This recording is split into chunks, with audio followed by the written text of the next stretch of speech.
Halo semua, pernah kepikiran gak sih kalau perjalanan kita naik kereta sehari-hari itu ternyata nyimpen rahasia buat ngejalanin hidup yang lebih bener? Nah, dalam pembahasan kali ini kita bakal bongkar sebuah ide yang keren banget, yang idenya itu datang dari dua rel kereta yang paralel, dan ini bakal mengubah total cara kita ngeliat semua tindakan kita.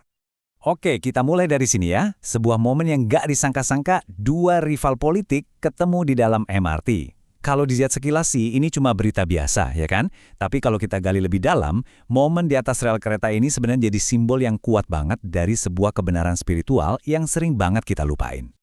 Jadi, apa coba hubungannya kereta api sama spiritualitas? Kedengarannya agak aneh ya, tapi coba deh, ikutin terus. Karena di akhir nanti, kamu bakal lihat gimana dua rel baja yang kelihatannya biasa aja ini bisa jadi peta buat hidup yang jauh lebih berarti. Nah, sebelum kita bahas peta yang baru, kita mesti ngerti dulu peta yang lama, peta mental yang mungkin tanpa sadar kita semua pakai setiap hari. Sebut aja ini model vertikal horizontal. Ini nih, kurikulum lama yang kayaknya kita semua pelajari dari dulu. Hubungan kita sama Tuhan itu vertikal, urusan ke atas. Terus, hubungan kita sama sesama manusia itu horizontal, urusan ke samping. Kelihatannya rapi banget, teratur, dan masuk akal kan? Tapi, justru disinilah letak masalahnya. Nah, pemisahan inilah yang bahaya banget. Model ini seolah-olah menciptakan dua kehidupan yang kepisah. Kehidupan duniawi kita di kantor dari Senin sampai Jumat, dan kehidupan spiritual kita pas lagi ibadah.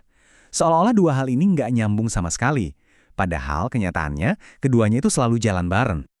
Dan gara-gara pemahaman yang salah ini, kita bisa kejebak dalam siklus yang ngeri banget, jebakan tipu daya diri sendiri. Yuk kita lihat gimana cara kerjanya lewat beberapa contoh nyata.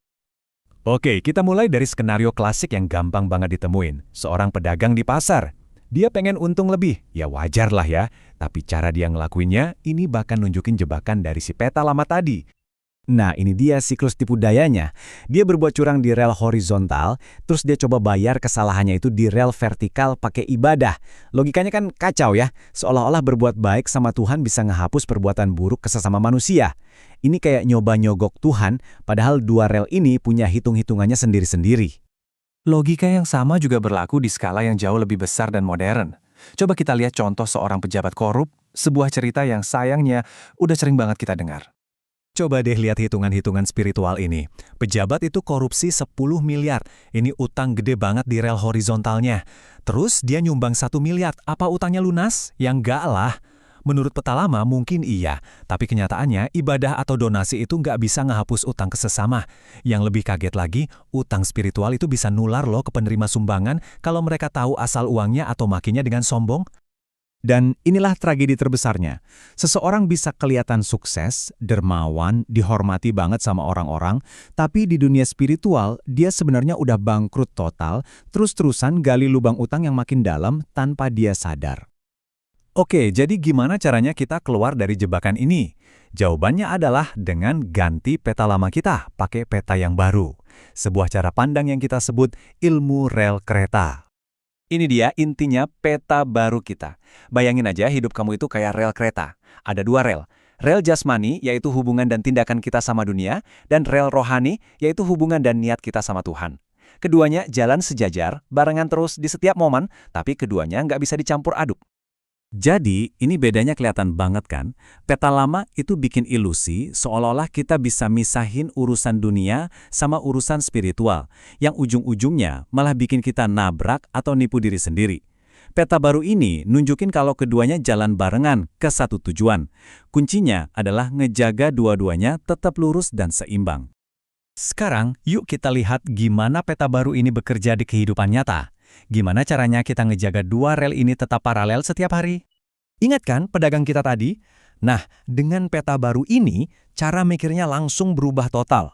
Dia sadar kalau dagang dengan jujur di rel jasmani itu udah jadi bentuk ibadah itu sendiri. Ibadah ritualnya di rel rohani bukan lagi buat bayar utang karena dia curang, tapi buat ngejaga niatnya tetap lurus dan hatinya tetap bersih. Coba bayangin deh, kayak kabel listrik.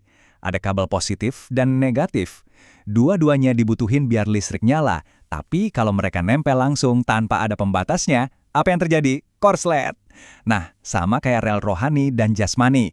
Kalau dicampur, misalnya pakai donasi buat nutupin korupsi, itu bakal nyebabin korsleting spiritual. Dan sekarang, sebuah analogi terakhir yang mungkin paling kuat yang nyatuin semua ini dalam satu gambaran arsitektur yang ikonik banget. Menara kembar Petronas itu punya 88 lantai. Ternyata angka ini bisa kita lihat sebagai simbol. Dua menara ya kayak dua rel kita tadi. Dan angka 8-nya ini melambangkan 8 pondasi kebenaran yang harus kita bangun di atas dua rel ini. Biar kita bisa naik secara spiritual. Coba kita lihat apa aja pondasinya. Nah, lihat deh gimana 8 pondasi ini kebaginya pas banget. Di rel jasmani, tindakan kita harus bermanfaat. Buat diri sendiri, buat orang lain, bermanfaat secara fisik dan juga secara batin. Ini soal apa yang kita lakuin. Di sisi lain, di rel rohani ada pondasi niat kita. Niat yang tulus semua buat Tuhan, dilakuin dengan sadar, dengan teguh, dan dengan sabar. Ini soal kenapa kita ngelakuinnya. Cuma kalau ke-8 pondasi ini kokoh, perjalanan kita di atas rel ini bakal lurus dan seimbang. Pada akhirnya, semua ini intinya cuma satu kesadaran penting. Setiap kejadian dalam hidup kita, mau itu untung atau rugi, pujian atau cacian, itu selalu terjadi di kedua rel secara barengan. Itu adalah kesempatan jasmani sekaligus kesempatan rohani. Pertanyaannya adalah, di setiap momen itu, rel manakah yang jadi prioritas kita? Jadi, saya tinggalin Anda dengan pertanyaan ini buat direnungin. Pas lagi ngejalanin hari, pas kerja, pas lagi sama keluarga, bahkan pas lagi ibadah, coba deh tanya ke diri sendiri. Fokus gue sekarang di rel mana? Apa gue cuma ngejar hasil di dunia? Atau gue juga lagi ngebangun pondasi di jalan spiritual gue? Coba perhatiin baik-baik, karena jawabannya mungkin bisa mengubah segalanya. Terima kasih sudah menyimak.